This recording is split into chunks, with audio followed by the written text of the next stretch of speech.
Good wishes, dear students. The concept you will be learning in today's class is quantization of angular momentum and de Broglie concept. Before I move into that, as usual, being the theoretical concept, I would like to bring back to your mind the concepts you have learnt in the previous classes in short. Only then you will understand the step-by-step development of the concept of atom that we have till today. J. Thomson said, atoms are spherical in shape. They have a positively charged particle and negatively charged particle. Rutherford said the negatively charged particle, that are electrons, are revolving around the nucleus. So nucleus is a tiny positively charged unit within the atom.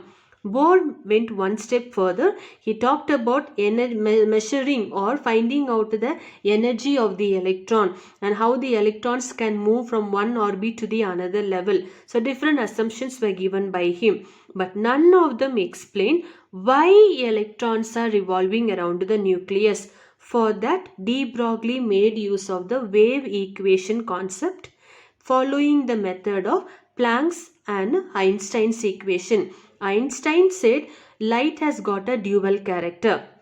De Broglie went one step further to say not only light, all forms of matter has got a dual character. So finally he arrived for that calculating the wavelength in terms of particle character and in terms of a wave character.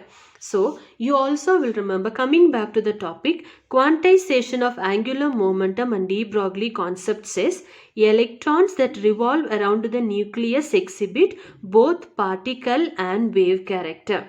What is the condition? Electron wave to exist in phase, the circumference of the orbit should be equal to integral multiple of the wavelength of the electron wave. Nothing to get confused here. If you remember, under the assumptions of Bohr, one of the main point was electrons can revolve around the nucleus only if mvr is equals to nh by 2 pi. I told you mvr stands for angular momentum, that is motion of a rotating body, is equals to integral multiple of the wavelength. This wavelength only de Broglie arrived. Lambda is equals to h by mv. Angular momentum we know to be mvr here. So the circumference of the orbit is equals to integral multiple of the electron wave. Then the electron can move around. The question was, why are they moving around the nucleus?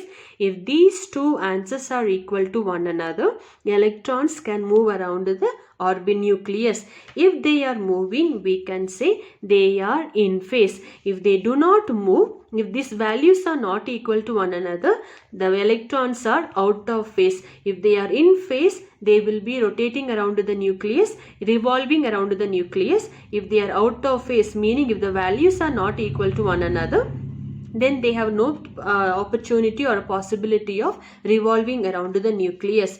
So substituting in terms of formula, circumference of the orbit is equals to 2 pi r. Integral multiple of the wavelength is equals to n pi. You know that lambda can be substituted as h by mv. So substituting the value, here n stands for the number of waves in the given orbit here. So 2 pi r is equals to nh by mv. If we rearrange the formula in such a way, in terms of angular momentum is equals to integral multiple, we get mvr is equals to nh by 2 pi. We know that mvr is an angular momentum. nh by 2 pi can be written it as an integral multiple of the wavelength. So Bohr predicted this concept without the proof that electrons are revolving around the nucleus. De Broglie accepted this and gave the exact proof of it. Why electrons are moving around the nucleus? Because if they have the circumference of the orbit is equals to integral multiple of the wavelength, electrons can revolve around the nucleus. So Bohr predicted electrons are moving around the nucleus, revolving around the nucleus.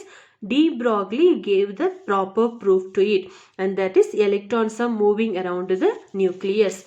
Now moving on to the next concept of uncertainty principle. It's a vast theory, but I'm summarizing only in terms of what is required for your standard 11 understanding. Uncertainty principle is, it is impossible to